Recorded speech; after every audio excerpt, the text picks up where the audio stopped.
Vamos a hablar de los encargados de nuestra herencia, los ácidos nucleicos. Son también biomoléculas orgánicas formadas por carbono, oxígeno, hidrógeno, nitrógeno y fósforo.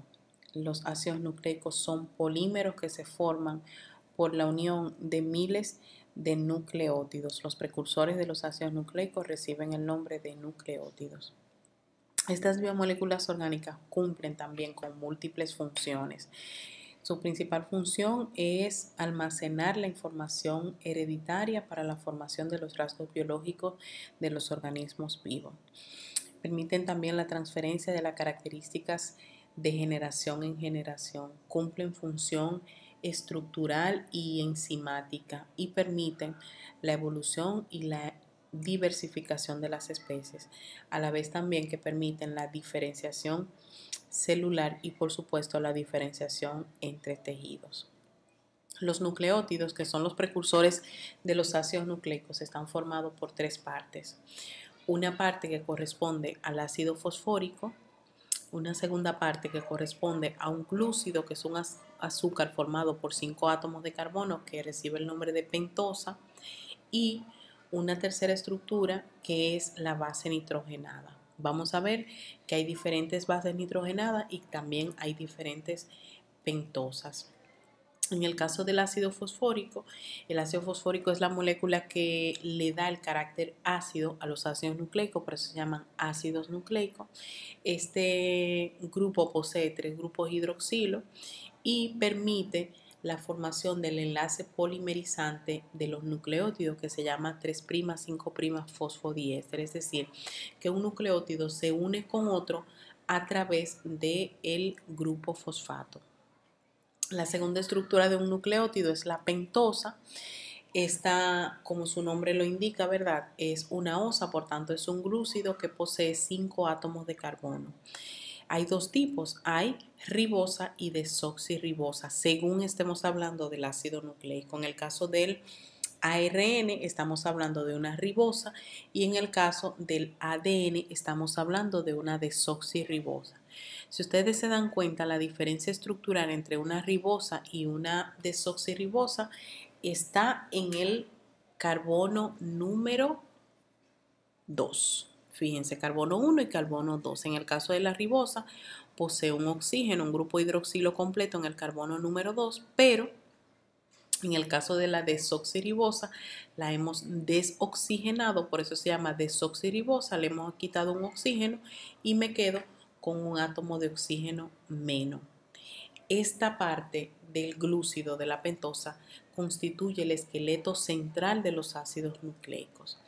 Y en el caso de las bases nitrogenadas, que son tal vez los componentes más complejos de los ácidos nucleicos, ellas están estructuradas a base de carbono, de hidrógeno y de nitrógeno y están estructuradas en formas cíclicas.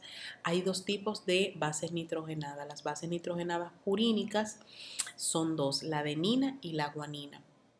Y las bases nitrogenadas pirimidínicas son 3, la citosina, la timina y el uracilo. Estas bases nitrogenadas se van a combinar para ellas entonces poder formar de manera complementaria los ácidos nucleicos. ¿Por qué se caracterizan las bases nitrogenadas purínicas? Porque son moléculas que tienen un doble anillo. Lo podemos diferenciar las purínicas de las pirimidínicas por la cantidad de anillos que ellas poseen. La purínica tiene un anillo y 2 anillos y son la adenina y la guanina. Y las pirimidínicas se caracterizan porque, a pesar de que tienen un nombre grande, ¿verdad?, tienen una estructura pequeña, un solo anillo. Y estos son la timina, la citosina y el uracilo. Ellos van a tener diferentes combinaciones o diferente complementariedad de estas bases según el ácido nucleico del que estemos hablando. En el caso del ADN, nosotros vamos a tener 2 pirimidínicas que son la timina y la citosina, pero en el caso del ARN ocurre una sustitución de timina por uracilo y el ARN entonces está constituido por 2 bases pirimidínicas que son la citosina y el uracilo. Ambos ácidos nucleicos, tanto ADN como ARN, poseen adenina y guanina. Esta es una regla para que puedan aprender un poco lo de las bases nitrogenadas. Las que tienen un anillo se llaman pirimidínicas y son la citosina, el uracilo y la timina.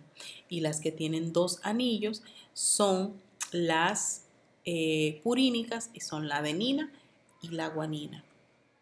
Un anillo, pirimidínicas, timina, uracilo y citosina. Dos anillos, purínicas, adenina y guanina. Recuerden, para el ADN, adenina y guanina, igual que para el ARN, pero para el ADN, timina y citosina, y para el ARN, citosina y uracilo. ¿Cómo se forma un ácido nucleico? Lo acabamos de ver. Una base nitrogenada, un grupo fosfato y un azúcar. Pero para esa unión, pues entonces vamos a tener que el ácido fosfórico pues se va a unir al carbono número 5 del azúcar y de esa forma entonces ya yo tengo mi nucleótido formado. Cuando ustedes encuentren esta molécula formada solamente por la base nitrogenada y el azúcar, recibe el nombre de nucleócido. Cuando el nucleócido, ¿verdad?, la base nitrogenada y el azúcar se une con el grupo fosfato, entonces me da la formación de un nucleótido. Estos nucleótidos, que son las moléculas formadas por una base nitrogenada, por un azúcar y por grupos fosfatos, van a tener diferentes funciones celulares y una de sus principales funciones celulares va a ser la transferencia de energía. En el caso, por ejemplo, del adenosín trifosfato, que se forma con adenina y 3 grupos fosfato, y en el caso del guanosín trifosfato, que se forma con la guanina y 3 grupos fosfatos, estos van a permitir trasladar energía al transferir los grupos fosfatos que ellos poseen y también participan en procesos de señalización celular. Los nucleótidos no solamente sirven para transferir o trasladar energía, ellos pueden tomar también otras funciones como son el caso de regulación de algunas funciones enzimáticas, como ocurre por ejemplo con el AMP, que se convierte en AMP cíclico y puede ayudar a la regularización de algunas enzimas que ustedes más adelante van a conocer. En el caso del GTP, que es el guanosín trifosfato, este también se une a una variedad de proteínas localizadas en la membrana celular que se llaman proteína G para actuar como interruptor de señal y permitir que se transmitan algunas señales celulares que tienen que ver con la regulación hormonal. Esta es la estructura del ATP, de la molécula que yo le dije que era energía metabólicamente útil, uno de los nucleótidos más importantes cuando se habla de transferencia de energía. Está formada por una base nitrogenada que es la adenina, está formada por un azúcar que es la ribosa y está formado por 3 grupos fosfatos, por eso se llama adenosín trifosfato. Adenosín proviene del nombre del nucleócido formado por adenina y ribosa y trifosfato proviene de la presencia de 3 grupos fosfatos en su estructura. El enlace que permite la polimerización de los nucleótidos para formar ácidos nucleicos recibe el nombre del enlace 3' 5' fosfodiéster. Ahora le voy a explicar por qué se llama 3', porque se llama 5' y porque se llama fosfodiéster. Fíjense, este enlace se va a perpetrar entre el carbono número 3 del azúcar de un nucleótido. Este carbono número 3 tiene un grupo hidroxilo, fíjense ahí, y se va a también a perpetrar entre el grupo o un grupo hidroxilo del grupo fosfato del nucleótido que sigue.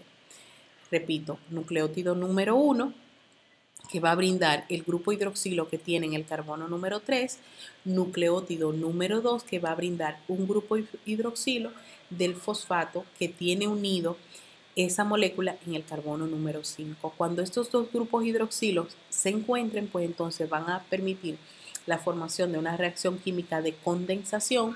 Al condensarse se libera una molécula de agua y se forma entonces un enlace éster. Por eso es que este enlace se llama enlace 3', 5' fosfodiéster, porque aquí yo tengo un enlace éster y tengo otro enlace éster que se ha formado o que ya existía entre el grupo fosfato y el carbono número 5 del azúcar de uno de los nucleótidos. Es un enlace covalente fuerte también estable en medio acuoso, que permite la polimerización de los nucleótidos para formar los ácidos nucleicos. Estas moléculas fueron identificadas por primera vez en una muestra de pus en el año 1870 por un bioquímico suizo que se llamó Friedrich Miescher. Este fue el científico que observó en un microscopio la presencia de los ácidos nucleicos. Estas moléculas son clasificadas en dos grupos. Los ADN, que corresponden a la sigla de ácido desoxirribonucleico, y el ARN, que corresponde a la sigla de ácido ribonucleico. El ácido desoxirribonucleico tiene como unidad estructural nucleótidos, pero que tienen desoxirribosa y están en su estructura secundaria formada por una doble cadena.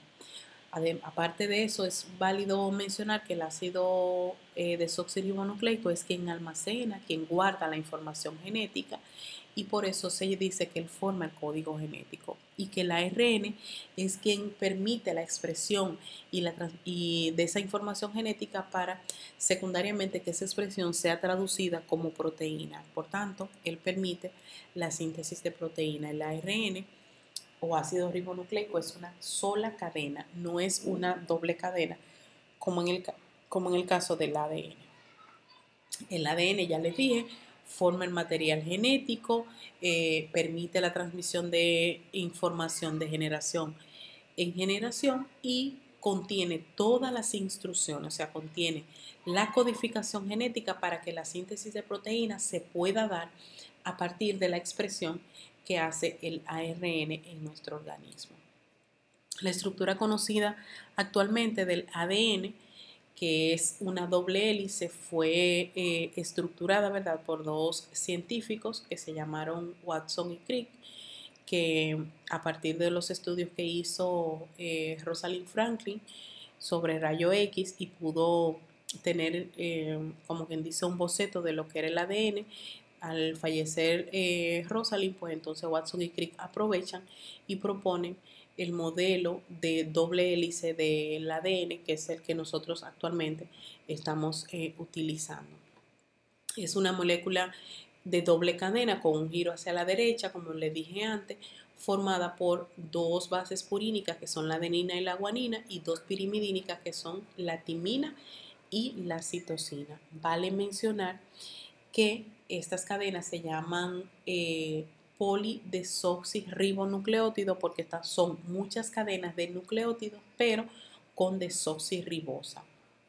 Eso es importante.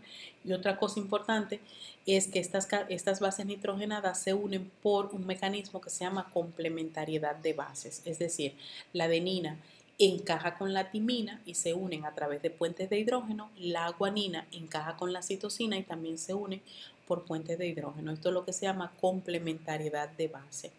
En el caso de la estructura del ADN, que es más o menos estamos viendo el grupo fosfato destinado hacia el lado externo, hacia la periferia.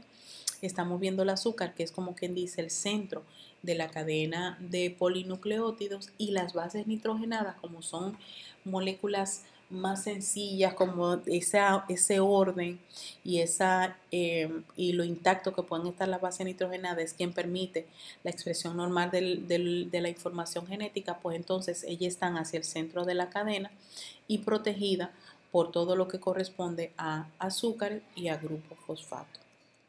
Estas dos cadenas se dicen que son antiparalelas porque para que haya complementariedad de base, ellas deben ir en dirección opuesta. Una cadena va en sentido 3', 5' y la otra cadena va en sentido 5', 3', para que las bases puedan encontrarse una con otra y se ocurra lo que les dije antes, que se llama complementariedad de bases. Fíjense, de nuevo les repito, adenina complementa con timina, citosina complementa con guanina y se unen a través de la formación de puentes de hidrógeno. Recuerden que un nucleótido está formado por una base nitrogenada, un azúcar, que en el caso del ADN es una desoxirribosa, y un grupo fosfato.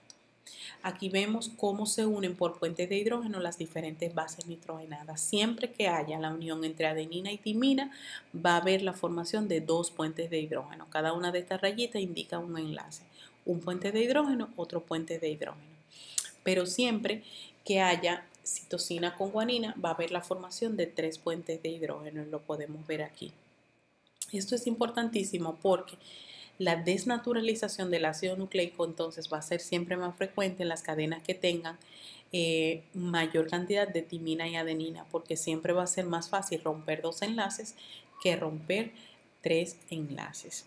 Esta es la estructura en doble hélice con un giro hacia la derecha como si fuera una escalera en caracol que tiene el ADN. En nuestras células podemos encontrar ADN en varios sitios, de manera casi exclusiva en el núcleo, eso lo sabemos, pero también lo podemos encontrar en las mitocondrias y en los cloroplastos, o sea que no es una molécula exclusiva del núcleo, aunque es donde hay una mayor proporción. El ARN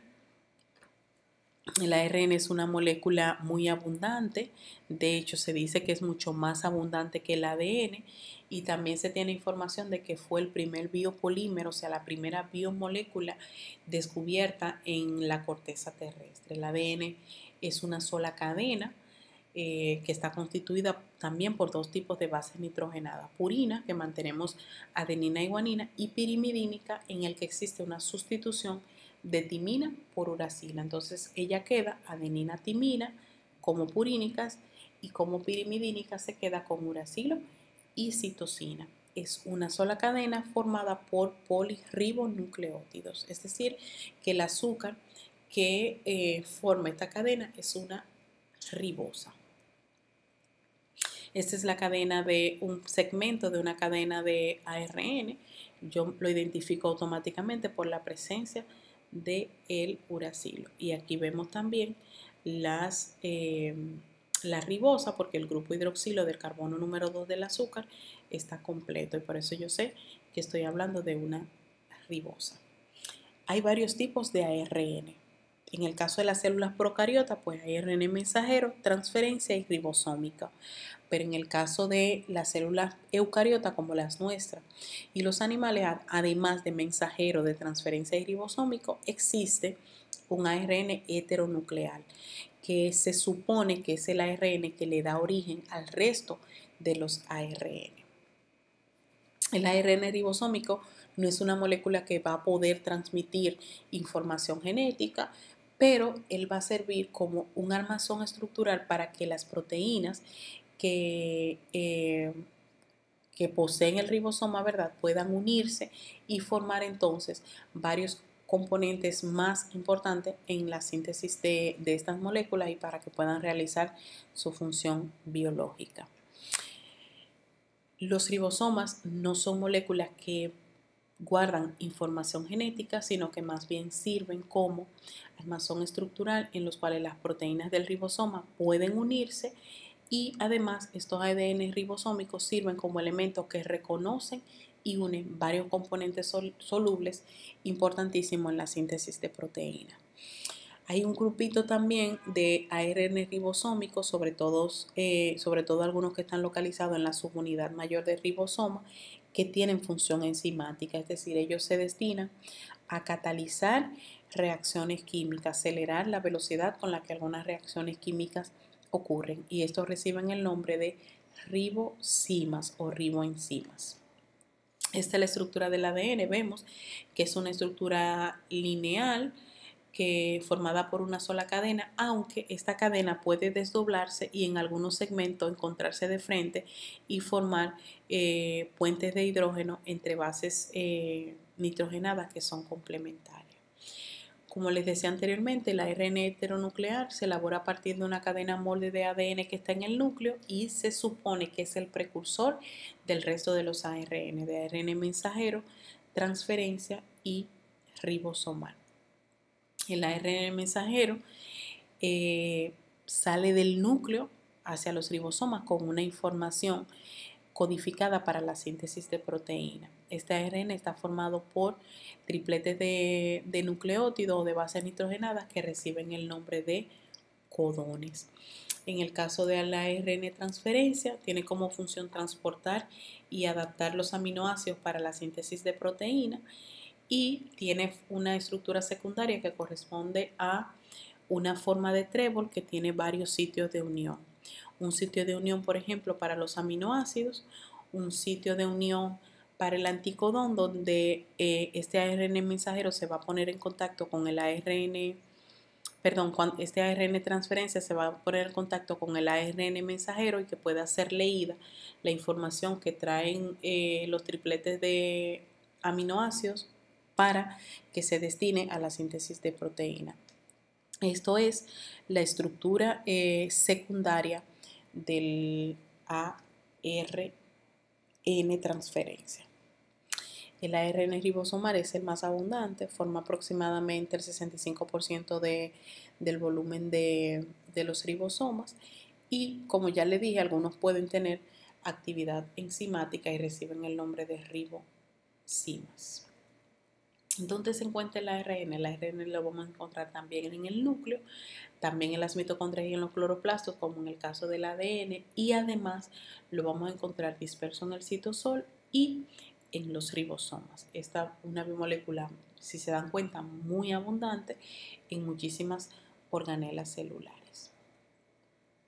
Este esquema muestra el esquema que corresponde al dogma central de la biología celular y molecular, que yo les voy a hablar un poquito, pero necesito que ustedes lo lean un poco e investiguen sobre esto. Esta estructura que están viendo en azul es una doble cadena de ADN. Hay una enzima que se llama helicasa que entra por el centro de la cadena de ADN y rompe los puentes de hidrógeno. Cuando se rompen estos puentes de hidrógeno, pues yo me quedo con dos cadenas de ADN. Fíjense, una cadena de ADN por aquí y una cadena de ADN por aquí. Esta cadena de ADN puede, como quien dice, transcribir la información que ella posee en un proceso que recibe a sí mismo el nombre de transcripción. Y yo, a partir de esta cadena de ADN, yo puedo sintetizar una molécula de ARN. Ese proceso de síntesis de ARN a partir de una cadena de ADN recibe el nombre de transcripción. Ahora, esta molécula de ARN yo la puedo entonces destinar a la síntesis de proteína y entonces va a ocurrir una lectura de esos codones, de esos tripletes de base nitrogenada que trae el ARN mensajero, va a ser leída por el anticodón del ARN transferencia y yo voy a poder entonces sintetizar la proteína. Ese proceso de síntesis de proteína a partir del ARN recibe el nombre de traducción. Es decir, que aquí estamos viendo procesos de síntesis de ARN a partir de ADN, transcripción, y estamos viendo procesos de síntesis de proteína a través del o a partir del ARN que se llama traducción de proteínas. Esta es la información que tenía sobre el dogma central de la biología celular y molecular, que de todas formas les voy a pedir que se lo lean y quedo a sus órdenes para aclarar alguna duda sobre este tema.